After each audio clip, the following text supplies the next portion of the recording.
वर्गों के विकास के लिए राज्य सरकार संकल्पित है। राज्य में कानून का राज स्थापित है और इसे बनाए रखना सरकार की सर्वोच्च प्राथमिकता है। सरकार द्वारा अपराध नियंत्रण एवं विधि व्यवस्था संधारण के लिए सभी आयामों पर योजनाबद्ध तरीके से काम किया गया है। हर थाने के कार्य को दो हिस्सों जैसे कि एक केसों का अनुसंधान एवं विधि व्यवस्था संधारण में बांटा गया है तथा इसके लिए पुलिस कर्मियों एवं पदाधिकारियों को अलग अलग जिम्मेदारी दी गई है ताकि ठीक ढंग से कार्रवाई हो सके। पुलिस के लिए वाहन एवं अन्य आवश्यक संसाधन उपलब्ध कराए जा रहे हैं। वर्ष 2005 में बिहार पुलिस में कार्यरत बल की संख्या काफी कम थी। कुल 72,410 स्वीकृत पदों के विरुद्ध 42,481 पुलिसकर्मी कार्यरत थे। कानून व्यवस्था को और बेहतर बनाने के लिए पुलिस बल की संख्या में बढ़ोतरी की गई है। इसके लिए कुल 2,27,873 पदों का सृजन किया गया है तथा इन पदों के विरुद्ध तेजी से बहाली की जा रही है। वर्तमान में राज्य में पुलिस बल की संख्या बढ़कर लगभग 1,10,000 हो गई है। इसके अलावा पुलिस के कुल 21,391 रिक्त पदों पर नियुक्ति की कार्रवाई प्रक्रियाधीन है तथा शेष पदों पर भी शीघ्र नियुक्ति की जाएगी। सभी पदों पर बहाली होने के बाद राज्य में पुलिस कर्मियों की संख्या प्रति लाख आबादी पर 170 से भी अधिक हो जाएगी, जो बिहार की आबादी एवं क्षेत्रफल के हिसाब से पर्याप्त है। विविध व्यवस्था को सुदृढ़ करने के लिए राज्य में 2005 से अब तक कुल 297 नए थानों का सृजन किया गया है। साथ ही 28 जिलों में यातायात थानों तथा 44 साइबर थानों का सृजन भी किया गया है। आपातकालीन स्थिति से निपटने के लिए डायल 112 की इमरजेंसी सेवा प्रारंभ की गई है। इस व्यवस्था के अंतर्गत किसी भी प्रकार की आपातकालीन स्थिति जैसे कि अपराध की घटना, आग लगने की घटना, वाहन दुर्घटना की स्थिति में या महिला, बच्चों एवं वरिष्ठ नागरिकों की सुरक्षा से संबंधित स्थिति में बिहार के किसी भी कोने से कोई भी पीड़ित व्यक्ति 112 नंबर पर निःशुल्क कॉल कर सकता है। पहले यह व्यवस्था जिला मुख्यालयों एवं शहरी क्षेत्रों में ही लागू थी। अब इसका विस्तार पूरे राज्य में किया जा रहा है। राज्य सरकार द्वारा पिछले कार्यकाल में विकसित बिहार के 7 निश्चय कार्यक्रम लागू किए। हर घर तक बिजली पहुंचा दी गई है। हर घर नल का जल, हर घर तक पक्की गली नाली, हर घर में शौचालय तथा टोलों का ग्रामीण सड़कों से जोड़ने का काम लगभग पूरा हो गया है। कुछ क्षेत्रों में जो भी काम छूटे हैं उन्हें भी तेजी से कराया जा रहा है। हर घर नल का जल के काम को 2 हिस्सों में कराया गया। जिन वार्डों में पेयजल की गुणवत्ता आयरन, आर्सेनिक तथा फ्लोराइड से प्रभावित थी, उनका काम लोक स्वास्थ्य अभियंत्रण विभाग द्वारा तथा अन्य वार्डों के काम पंचायतों एवं नगर निकायों द्वारा कराया गया। अब ग्रामीण एवं नगर क्षेत्रों में हर घर नल का जल योजना का मेंटेनेंस एवं छूटे हुए वार्डों का पूरा काम लोक स्वास्थ्य अभियंत्रण विभाग द्वारा कराया जा रहा है। 7 निश्चय 2 के तहत योजनाओं का क्रियान्वयन जारी है। प्रथम निश्चय युवा शक्ति बिहार की प्रगति के तहत राज्य के 149 औद्योगिक प्रशिक्षण संस्थानों में से प्रथम चरण में 60 एवं द्वितीय चरण में 89 नए सेंटर ऑफ एक्सलेंस की स्थापना की जानी है, जिसमें अब तक 31 औद्योगिक प्रशिक्षण संस्थानों में सेंटर ऑफ एक्सलेंस की स्थापना हो चुकी है। सभी पॉलिटिकल संस्थानों में गुणवत्ता बढ़ाने के लिए इंडियन इंस्टीट्यूट ऑफ टेक्नोलॉजी यानी IIT पटना के सहयोग से सेंटर ऑफ एक्सलेंस स्थापित किए गए हैं। राज्य में अभियंत्रण विश्वविद्यालय, स्वास्थ्य विज्ञान विश्वविद्यालय एवं खेल विश्वविद्यालय की स्थापना की जा चुकी है। इन सभी विश्वविद्यालयों के में छात्राओं के लिए न्यूनतम 1/3 सीटों का आरक्षण का प्रावधान किया गया है। राज्य में युवाओं को रोजगार उपलब्ध कराने तथा उनमें उद्यमिता विकास को प्रोत्साहन देने के लिए मुख्यमंत्री उद्यमी योजना प्रारंभ की गई। मुख्यमंत्री अनुसूचित जाति एवं अनुसूचित जनजाति उद्यमी योजना वर्ष 2018 से लागू है। इस योजना में 2020 से अति पिछड़े वर्ग को शामिल करते हुए मुख्यमंत्री अति पिछड़ा वर्ग उद्यमी योजना प्रारंभ की गई है। वर्ष 2021 में 7 निश्चय 2 के तहत सभी वर्गों की महिलाओं के लिए मुख्यमंत्री महिला उद्यमी योजना प्रारंभ की गई। इन तीनों योजनाओं में उद्यमियों को 10 लाख रुपए तक की सहायता दी जाती है, जिसमें 5 लाख रुपए का अनुदान एवं 5 लाख रुपए तक का ब्याज मुक्त ऋण दिया जाता है। इसके अतिरिक्त वर्ष 2021 में ही 7 निश्चय 2 के तहत अन्य वर्गों, सामान्य एवं पिछड़ा वर्ग के युवाओं के लिए मुख्यमंत्री युवा उद्यमी योजना शुरू की गई, जिसमें 5 लाख रुपए का अनुदान एवं 5 लाख रुपए का ऋण 1% ब्याज पर दिया जाता है। इसी तरह राज्य के अल्पसंख्यक वर्ग के युवाओं में उद्यमिता एवं स्वरोजगार को बढ़ावा देने के लिए सितंबर 2023 से मुख्यमंत्री अल्पसंख्यक उद्यमी योजना प्रारंभ की गई है। इन सभी योजनाओं में कुल मिलाकर अब तक 40,049 उद्यमियों को 2,408 करोड़ रुपए से अधिक की राशि उपलब्ध कराई गई है। उद्योगों के विकास के लिए सरकार के प्रयासों से हजारों लोगों को रोजगार के नए अवसर मिल रहे हैं। दूसरे निश्चय सशक्त महिला, सक्षम महिला, इसके अंतर्गत उच्चतर शिक्षा हेतु महिलाओं को प्रोत्साहित करने के लिए इंटर पास करने पर 25,000 रुपये तथा स्नातक उत्तीर्ण होने पर 50,000 रुपये दिए जा रहे हैं। पहले यह काम वर्ष 2018 में प्रारंभ हुई मुख्यमंत्री कन्या उत्थान योजना के अंतर्गत किया जा रहा था।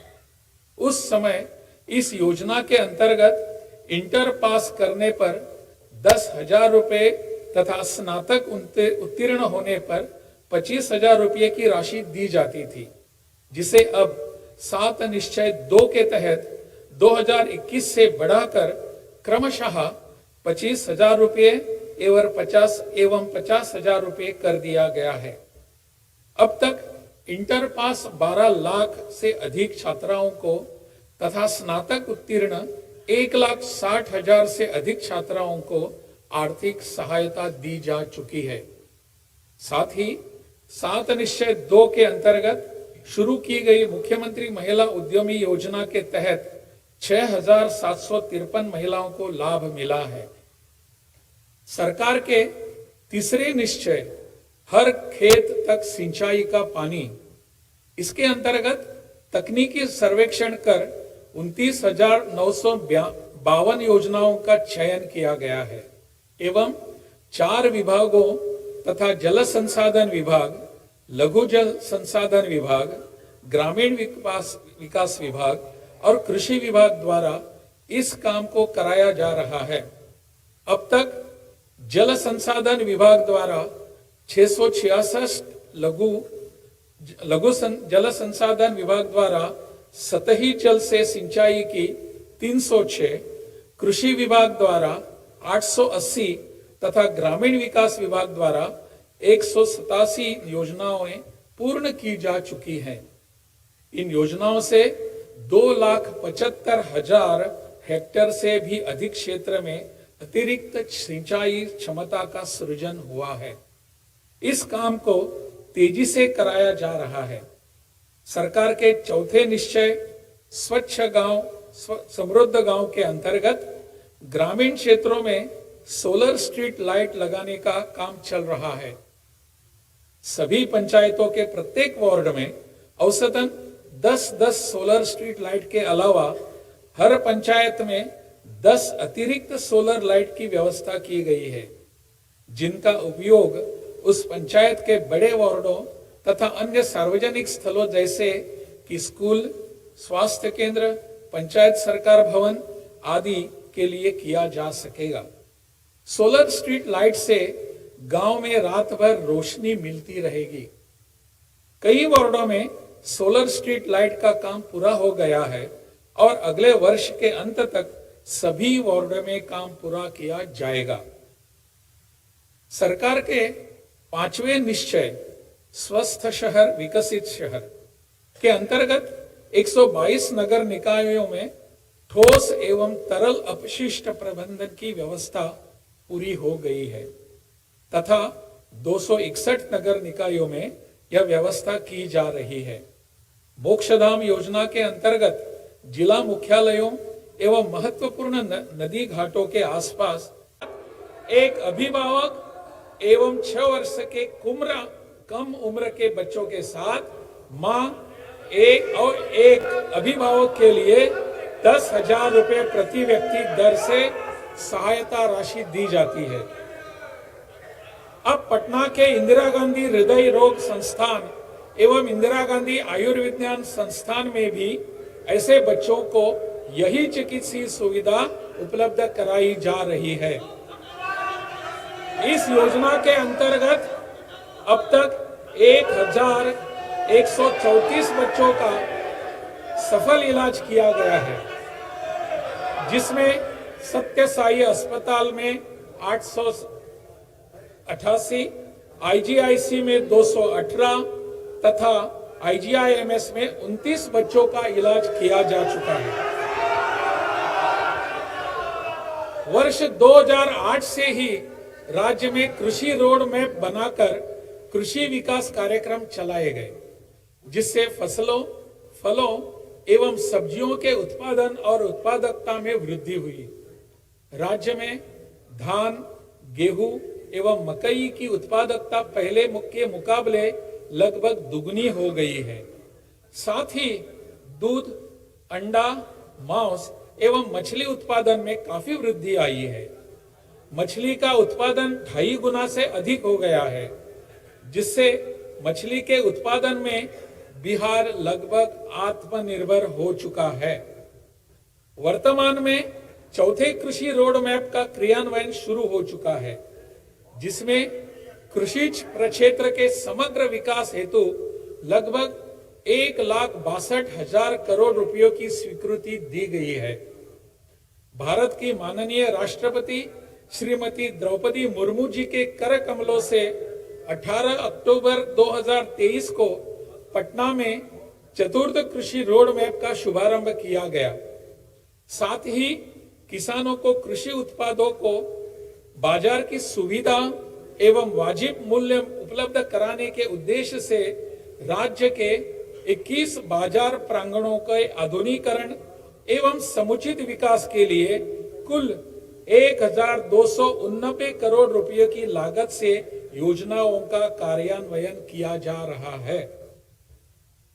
राज्य सरकार पर्यावरण संरक्षण के प्रति पूरी तरह सजग है। वर्ष 2019 में शुरू किए गए जल जीवन हरियाली अभियान के सभी 11 अवयवों पर मिशन रोड में काम हो रहा है। तालाब, पोखर, आहर, पैन एवं कुओं को अतिक्रमण मुक्त कराकर उनका जीर्णोद्धार कराया जा रहा है। सरकार ने निर्णय लिया है कि जल संरचनाओं को अतिक्रमण मुक्त करते समय गरीब एवं गृहविहीन विस्थापित लोगों को रहने की वैकल्पिक व्यवस्था की जाएगी। इसके तहत अब तक 1735 परिवारों को आवास योजना की स्वीकृति दी गई है। जल जीवन हरियाली अभियान के अंतर्गत गंगा जल आपूर्ति योजना के तहत जल संकट वाले क्षेत्रों जैसे गया, बोधगया, राजगीर एवं नवादा शहरों में शुद्ध पेय गंगा जल की आपूर्ति शुरू कर दी गई है। राज्यों में सड़कों तथा पुल पुलियों का जाल बिछाकर राज्य के सुदूर क्षेत्रों से 6 घंटे में राजधानी पटना पहुंचने का लक्ष्य वर्ष 2016 में ही पूरा कर लिया गया। अब इस लक्ष्य को 5 घंटे किया गया है और इस पर तेजी से कार्य जारी है। साथ ही सुगम यातायात हेतु पटना सहित अन्य जिलों में फ्लाईओवर एवं एलिवेटेड रोड का निर्माण कराया जा रहा है। अब राज्य में सभी सड़कों, पुल पुलियों तथा भवनों के मेंटेनेंस पर जोर दिया जा रहा है, जिसे विभागीय स्तर पर करने की व्यवस्था भी की जा रही है। राज्य सरकार द्वारा शुरू से ही शिक्षा पर जोर दिया गया है। विद्यालयों में एक और जहां पोशाक, साइकिल, छात्रवृत्ति व अन्य कई योजनाएं लागू की गई, वहीं दूसरी ओर विद्यालयों की आधारभूत संरचनाओं को मजबूत किया गया। इसी का परिणाम है कि अब मैट्रिक के लड़कियों की संख्या लड़कों के लगभग बराबर पहुंच गई है। सरकार द्वारा बालिका शिक्षा पर विशेष ध्यान दिया गया है। सभी पंचायतों में उच्च माध्यमिक विद्यालय स्थापित किए गए हैं। इसके लिए 2768 स्कूलों में नए विद्यालय भवन का एवं 3530 विद्यालयों में अतिरिक्त क्लासरूम आदि के निर्माण हेतु कुल 7530 करोड़ रुपयों की स्वीकृति दी गई है, जिस पर तेजी से काम जारी है। बालिका शिक्षा हेतु किए गए इन प्रयासों के कारण बिहार में प्रजनन दर जो वर्ष 2005 में 4.3 थी, वह अब घटकर 2.9 रह गया है। राज्य में वर्ष 2005 से बड़े ही पैमाने पर शिक्षकों की बहाली की गई है। वर्ष 2005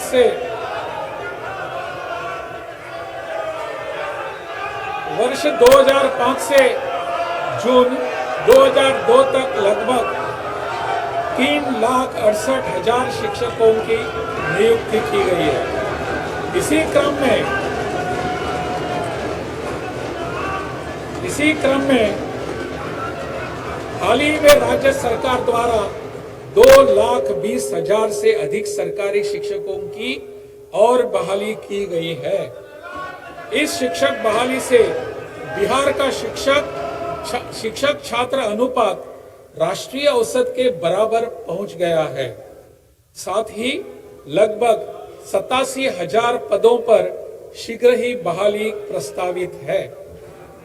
राज्य सरकार द्वारा वर्ष 2006 और 7 से बड़े पैमाने पर नियोजित शिक्षकों की नियुक्ति की गई थी। 2006 और 7 में प्रशिक्षित शिक्षकों को 5,000 रुपये तथा अप्रशिक्षित शिक्षकों को 4,000 रुपये प्रति माह वेतन मिलता था। इनके वेतन में समय समय पर काफी वृद्धि हो गई है और वर्तमान में लगभग 40,000 रुपये प्रति माह वेतन मिल रहा है। सरकार द्वारा इन नियोजित शिक्षकों को सरकारी शिक्षक बनाने के लिए एक अलग से परीक्षा ली जाएगी, जिसमें उन्हें 3 बार भाग लेने का मौका मिलेगा तथा पास होने पर वे सरकारी शिक्षक बन जाएंगे। इस परीक्षा का आयोजन प्रक्रियाधीन है। राज्य में बुनियादी स्वास्थ्य सेवाओं में व्यापक सुधार हुआ है, जिसके परिणाम स्वरूप प्राथमिक स्वास्थ्य केंद्र में उपचार कराने वाले रोगियों की संख्या वर्ष 2005 में प्रतिमाह 49 से बढ़कर अब 11,615 हो गई है। स्वास्थ्य केंद्रों में दवाई के मुफ्त वितरण की सुविधा अगस्त 2000 से प्रारंभ की गई, जिसका शुभारंभ तत्कालीन उपराष्ट्रपति माननीय श्री भैरव सिंह शेखावत जी द्वारा न्यू गार्डिनर रोड अस्पताल पटना से किया गया। 2005 में 6 सरकारी मेडिकल कॉलेज एवं अस्पताल थे, जबकि आज सरकारी प्रक्षेत्र में 11 मेडिकल कॉलेज एवं अस्पताल कार्यरत है। वर्तमान में 15 नए मेडिकल कॉलेज एवं अस्पताल कार्यरत है। वर्तमान में 15 नए मेडिकल कॉलेज निर्माणाधीन है, जिनमें से 7 मेडिकल कॉलेज राज्य की अपनी निधि से तथा 8 मेडिकल कॉलेज केंद्र सरकार के सहयोग से बनाए जा रहे हैं। इसके अतिरिक्त पटना मेडिकल कॉलेज एवं अस्पताल के 5,462 बेड की क्षमता वाले आधुनिक विश्व स्तरीय मेडिकल कॉलेज एवं अस्पताल के रूप में बनाया जा रहा है। यह देश का सबसे बड़ा अस्पताल होगा। इसके अतिरिक्त इंदिरा गांधी आयुर्विज्ञान संस्थान पटना, नालंदा मेडिकल कॉलेज एवं अस्पताल Patna city, Shri Krishna medical college एवं अस्पताल मुजफ्फरपुर, अनुग्रह नारायण मगध मेडिकल कॉलेज एवं अस्पताल गया तथा दरभंगा मेडिकल कॉलेज एवं अस्पताल दरभंगा को 2,500 बेड के अस्पताल के रूप में विकसित किया जा रहा है। सरकार द्वारा महिला सशक्तिकरण पर जोर दिया गया है और महिलाओं को रोजगार देने एवं उन्हें आत्मनिर्भर बनाने के लिए कई कदम उठाए गए हैं। महिलाओं को पुलिस एवं सभी सरकारी नौकरियों में आरक्षण का लाभ मिल रहा है। पहले बिहार में स्वयं सहायता समूह काफी कम हुआ करते थे। 2006 में विश्व बैंक के कर्ज लेकर राज्य में स्वयं सहायता समूह के गठन के लिए परियोजना शुरू की गई, जिसका नामकरण जीविका किया गया। जीविका के अंतर्गत अब तक 10,47,000 स्वयं सहायता समूहों का गठन हो चुका है, जिसमें 1,30,00,000 से भी अधिक महिलाएं जुड़कर जीविका दीदियां बन गई है। स्वयं सहायता समूह में किए जा रहे कामों से जीविका दीदियों में जागृति आ रही है और वे